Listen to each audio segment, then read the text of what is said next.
I made my own personal web portfolio. Raise your hand if you have your own web portfolio. Let's see. Barely. Okay, we got one. Anyone else? Eventually. Yvonne, he's got one, sort of. I should make one. I mean, that will be my next project. So, in my opinion, everyone should make their own web portfolio because it teaches you how to visually represent information. So a lot of users in the real world, they don't know how to use a command line, and a lot of things we build are on the command line. So we do have to simplify this for them. So I built my own web portfolio using React, Tailwind, CSS, and I'm hosting this on Vercel. And there is there's no data in this, so I don't need a database. But basically, I'm just using React components to do, this is on the top, it's a nav bar. So my name's up top, this is a contact me page, and this is like my home. So the tech stacks I've worked with are Flutter, Docker, Python, and all those other things. You hear the little refresh, it moves. I wanted this to be like continuously moving. So my featured projects, if you click on one of these, I did a like music automation project one time. Everything is out on there. It's all AI generated music, and off of that I was able to make like 25K in revenue until everything got taken down. So you can see the stats, but this should be over like, or it's reached 4.7K on playlists, and I've done over like 10 million streams. So if you go back to here, you really want to figure out like what you want to like present about yourself. So these are my favorite projects. I've got that. I'm very proud of it. I have the Odd Jobs app, and I also have Shorts re-upload automation. So I'm scrolling through Instagram, like doom scrolling, and I'm just reposting it. I just send it to my Gmail. I have a Python script that's like running in the background, and it just automatically downloads a video using Selenium, and it uploads it to YouTube for me. So that's what I'm working on. And then I have an About Me page where I study how I got into computer science. More about me, my favorite artists. If you click these, it goes to like, it links to my favorite song for each of the artists. Favorite games. These are cards that when you click, they flip. To show you my favorite characters in these games. And over here, I wanted to make them look like tickets, but I don't exactly know how to like design the curves and all of them. Favorite books, if you click on them, it shows you like my favorite quotes from them, why I like them. And here are the tech projects that I've made. You can separate them into categories like automation, web development, Internet of Things. I made a game from that game jam one time, and school projects. This is from 111. It's like a command line based world, but I was super proud of it too, so I wanted to show that. And then projects beyond code, I like to work on cars. So here are 2 cars that I worked on. You can click on them to show information. But basically, like, if you want to build your own web portfolio, you just really need to think about like what information you want to display, and like how do people want to know who you are. So yeah, any questions? How does the contact you page work? So the contact page, I wanted it to, you put your email here, you write a message, and it would automatically send that to my school account. But I have not fully implemented that yet, so this part does not work.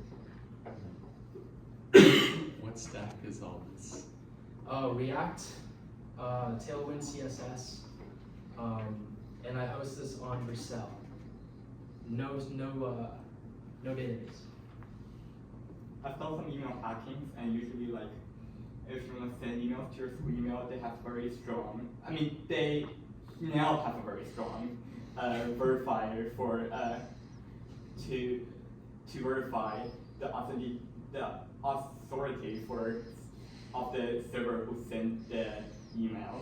Oh, now they So previously, I actually can spam email from registers to student emails, and it seems like they fixed it.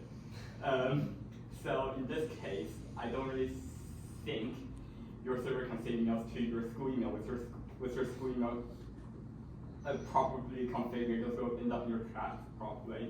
Okay. Usually, you should do your own mail server, or maybe like you have to do your email part, and then you start your own email server, and then you send email from your own email server to you with a custom reply to field that represents their email. Okay. That might be a way to go. Or another way to go is to host your own email on your own server, so your own servers will accept like suspicious emails. Basically, that's the way to do it. Oh, thanks for letting me know. Pretty sure there's also a way to just make it so when you click a button, it opens up your like Gmail or with like your email pre-filtered on the sender. Yeah, that's it. Email in URI where you could like those HTTPS stuff. You just prefix your email with like email : / and then that will open your email page. I think, if my memory works correctly. Okay. Nice. Any more questions? Okay, thank you. Yeah, but highly recommend you make your own web portfolio. So in the future, if you have any like project ideas, you really need to understand how to like represent it visually for consumers to use. So highly recommend you guys get started on that. And if you guys need any help or questions, then come ask. But How long did it take you to make it? what's up? How long did it take you? I think I made this over spring break, so it took me like 5 days. Was that your first time using React? No, I made some like pretty low-end React apps before, so I did have a little bit of experience. And I also wanted to make this so I have more experience in helping with the heat map project, which we're gonna present next. So, Did you basically just host the static HTML file to start React? I used Vercel. Yeah. So Yeah. Logi, do you have any more like info on like Vercel? I think it's like pretty much built into React now. Like they might own React or something. So Okay, you I don't can have think to of it. do Docker or anything? So Oh, I did not use Docker. No. Vercel is basically an edge computing platform that will. Are you using Next.js, I bet? Yeah. Yeah.